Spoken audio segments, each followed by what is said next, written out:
Salut à tous, bienvenue. Lire des livres de science-fiction, d'histoire, des essais, des romans, c'est un peu ce qu'on essaie de vous faire aimer. Eh bien, dans cette émission, le C'est faire du libraire, aujourd'hui, c'est Julien Pellet qui s'y colle. Bonjour Julien. Bonjour Cathy. Comment ça va ? Ça va bien, merci. Super. Alors, des histoires de science-fiction, on va commencer par ce que tu préfères. Voilà, parce qu'à force de t'entendre sur les ondes, on comprend que c'est un petit peu ce que tu adores, quoi. Pas uniquement, mais oui. Beaucoup. Et tu nous as amené, on va dire, un classique de la science-fiction, bien que ce soit un roman très psychologique. Voilà, donc Des fleurs pour Algernon de Daniel Keyes, publié en 1966. Alors c'est un des grands classiques de la science-fiction, mais en réalité, le seul élément de science-fiction vraiment qui est dans le roman, c'est l'idée de base, qui est qu'on pourrait, grâce à une opération chirurgicale, améliorer de manière spectaculaire l'intelligence d'un individu. Donc démultiplier ses capacités intellectuelles. Voilà. Le bonheur. Voilà. Et donc, en fait, on suit dans le roman, suit Charlie, qui est un individu dont le quotient intellectuel est évalué à 70 et qui est volontaire pour une expérience. Il vient après, en fait, Algernon, qui donne son nom au roman, qui est une souris blanche, qui a elle-même... Alors, c'est elle qui a testé... Elle n'était pas volontaire. Elle a testé cette fameuse opération, ça a marché sur elle. Ça a apparemment fonctionné. Ouais. Et en fait, lui est volontaire pour cette expérience qui va effectivement décupler son intelligence. Donc en fait, le cobaye, cette personne s'appelle Charlie, c'est ça ? Voilà. Et il raconte un petit peu, le livre raconte son évolution après l'opération. C'est ça. Alors en fait, le livre ne raconte pas, parce que ce qui est extrêmement intéressant, c'est que le roman est entièrement constitué des comptes rendus que rédige Charlie. Donc, au tout début de l'expérience, avant même l'opération, on lui demande de rédiger des comptes rendus. Donc là, il écrit des phrases toutes simples, bourrées de fautes d'orthographe. Et en fait, on le suit au fur et à mesure. Après l'opération, on suit son développement. Et c'est extrêmement intéressant. Donc oui, il y a un aspect psychologique. Daniel Keyes est d'ailleurs... était chercheur en psychologie, en plus d'être romancier et enseignant. Et en fait, on suit donc tout son développement intellectuel. On suit aussi son développement émotionnel qui ne suit pas la même progression. Donc, il y a un écart entre les deux qui se creuse. En fait, c'est vraiment très, comme on l'a dit au début, très psychologique. Oui, et c'est passionnant, c'est extrêmement fort. On s'attache aux deux personnages, à la souris aussi. On s'attache à Charlie, on s'attache à Algernon, la souris. Ouais. Et je ne veux pas raconter toute l'histoire et la fin, mais quand on arrive au bout, c'est waouh. C'est un roman hyper connu, ça t'adapte au cinéma, au théâtre, dans plusieurs versions. En comédie musicale même. Voilà, donc et en fait, il y a une édition qui a été publiée chez J'ai lu. C'est une édition augmentée, donc on a le roman. On a ensuite un essai autobiographique de l'auteur qui explique comment il en est venu à écrire ce roman. Et en fait, le roman était à la base une nouvelle. Donc, à la fin de cette édition, on a la nouvelle originale qu'il avait publiée pour une revue de science-fiction. Et on a il explique comment il en est venu à écrire cette nouvelle et comment il en est venu à la développer et à en faire un roman. Ok, extra. Bon, ça, c'était pour les... Pardon, pour préciser, ma maman, qui n'est pas vraiment une fan de science-fiction, a lu ce livre, elle a adoré. Ah non, c'est pour les fans de science-fiction et surtout pour ceux qui n'ont jamais vraiment accroché à ce genre. Peut-être que ça va changer grâce à ce roman de Daniel Keyes. Merci beaucoup pour ce livre. On continue avec un autre livre. Alors là, on reste dans le domaine, ça s'appelle Technopolis, évidemment, mais là c'est plutôt une critique de la technologie, de notre rapport à cette modernité, à cette technologie qui s'imprègne dans tous les domaines de notre vie, qu'on le veuille ou non, et qui apparemment pour l'auteur est quelque chose d'appauvrissant pour nos neurones et pour la culture en général. Voilà, donc là on n'est plus dans la science-fiction, là c'est un essai. Technopolis, comment la technologie détruit la culture. En anglais, c'est the surrender of culture to technology. Donc, comment la culture, en fait, baisse les armes face à la technologie. C'est-à-dire que la forme prend le pas sur le fond. Voilà, exactement. L'auteur Neil Postman était un enseignant américain et surtout théoricien et critique des médias. Il a beaucoup publié sur la télévision et la manière dont elle influence nos vies. Et en fait, il se définit pas comme technophobe ou comme anti-technologie, il se définit comme technocritique ou technosceptique. Et il revendique une approche méfiante, non pas par rapport à la technologie en elle-même, mais par rapport à la fascination qu'elle exerce sur nous et à la dépendance qu'elle induit. Alors, ça a été publié en 1992, donc on était encore bien loin des web TV et de tout ce que le net a apporté. Donc, j'imagine, il n'en parle pas dans le livre forcément, mais... Alors, il parle déjà... Bon, donc, ça a été publié en 92 aux États-Unis. Il aborde évidemment beaucoup la question des États-Unis.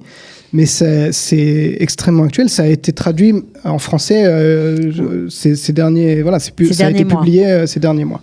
Et ça reste extrêmement actuel et ça reste... je pense que c'est valable pas uniquement pour les États-Unis. Ça marche pour nous aussi. Alors, on va en lire un petit bout. Voilà, donc c'est un extrait de la préface. La thèse de l'auteur est que nous vivons à l'âge de la fascination et de la déification maximale de la technologie qui envahit tous les aspects de nos vies, jusqu'à devenir la grande force qui façonne nos imaginaires comme nos expériences du monde et des autres. La technopolie peut ainsi être définie comme l'époque marquée par un surplus considérable d'informations générées par les nouvelles technologies, surplus qui impose en retour la multiplication de nouveaux outils et infrastructures technologiques pour le contrôler. Voilà, on est en plein dedans, quoi. Voilà. Et donc, il développe cette question. C'est mauvais pour nous, là. C'est mauvais pour nous, mais il apporte quand même des réponses sur comment améliorer la situation. Voilà. Et ça passe évidemment par l'enseignement, par le retour à ce qu'il appelle la modestie technologique, c'est-à-dire considérer que faire des choses par le biais d'un ordinateur, c'est très bien quand on ne peut pas les faire autrement, mais ne pas oublier qu'il y a énormément de choses qu'on peut faire sans ordinateur, sans tablette, sans smartphone, etc. Ok, bon, alors ça c'était pour les fans de techno, mais qui ont envie d'un peu de réfléchir, et puis pour les autres qui se posent des questions sur où va notre monde, sur ce point-là en tout cas. Alors on continue et on conclut avec un livre très différent, sur un livre historique, en tout cas ça s'appelle L'Histoire refoulée. Voilà, c'est on va dire un ouvrage avec plusieurs contributeurs et qui a été rédigé sous la direction de Zeev Sternel, un historien très critiqué lui aussi par rapport à ce qu'il a écrit et dévoilé de la France de Vichy. Comme quoi, eh bien, on va dire que cette soumission française n'était pas due seulement à l'invasion allemande, mais c'était quelque chose de beaucoup plus, on va dire qu'il y avait des sources beaucoup plus profondes dans la société française. Il a été critiqué pour ça, pour d'autres choses aussi, mais alors qu'est-ce qu'on en retient de cet ouvrage? Parce que je crois que vous l'avez rencontré il n'y a pas très longtemps. Voilà, Zeev Sternel, c'est donc un historien israélien. Ouais. Très critiqué en Israël ici pour d'autres raisons, voilà. Très à gauche, avec une position très, très marquée sur le conflit israélo-palestinien. La question israélienne, c'est un autre sujet, mais là il parle de la France et il a en fait énormément travaillé effectivement sur la France de Vichy, mais également pré-Vichy. Et donc je l'ai écouté hier, il était présent à l'Institut français de Jérusalem, Romain Gary, pour présenter donc ce livre, L'Histoire refoulée. Et en fait, donc, lui, il a publié 2 livres majeurs dans sa carrière, si on parle de Vichy, c'est La droite révolutionnaire et Ni droite ni gauche, qui parlent de la question du fascisme français. Et qui explique qu'en fait, il y avait déjà un terreau bien avant Vichy, avant même la Première Guerre mondiale, toute une partie de la droite. Contrairement à ce qu'on nous a vendu pendant, toujours, quoi, hein, depuis la fin de la guerre, que c'était en raison des circonstances, qu'il n'y avait pas le choix. La théorie du glaive et du bouclier. Exactement. Et ben, c'est pas du tout ce qu'il défend. Donc lui, il bat totalement ces théories en brèche. Et en fait, ces écrits ont été d'abord acclamés et ensuite très critiqués par des historiens français. Et dans ce livre, L'Histoire refoulée, alors c'est effectivement un livre où c'est pas le seul contributeur, il y a tout un panel d'historiens, mais lui, sa contribution, en fait, c'est plus de l'historiographie que de l'histoire. C'est-à-dire, l'historiographie, c'est la manière dont on écrit l'histoire. Et en fait, il revient sur toute cette période et sur la manière dont ces ouvrages ont été accueillis en France. Et il explique qu'il y a en fait un refoulement, au sens psychanalytique du terme, de toute cette histoire. Et on voudrait, beaucoup d'historiens français voudraient continuer à considérer que Vichy n'était qu'une parenthèse et que il n'y avait pas autre chose, il n'y avait pas de terreau dans la droite. Et ça expliquerait, d'après lui, pourquoi ces travaux ont été tellement critiqués. Bon, ben écoutez, voilà. Si vous avez l'histoire de France, si vous interrogez sur ce qu'a été cette France de Vichy et l'histoire de la droite française aussi, eh bien, lisez ce livre, l'histoire refoulée. Alors, le sous-titre, c'est Larocque, les croix de feu et le fascisme français.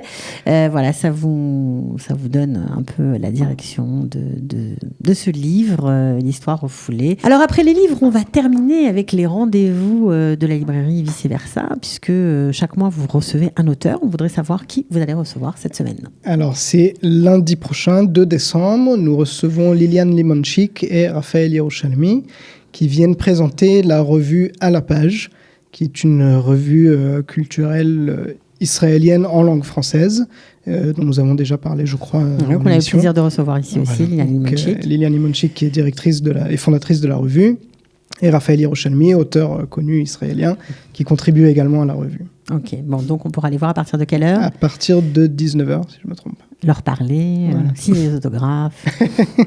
Ok, merci beaucoup. Ciao.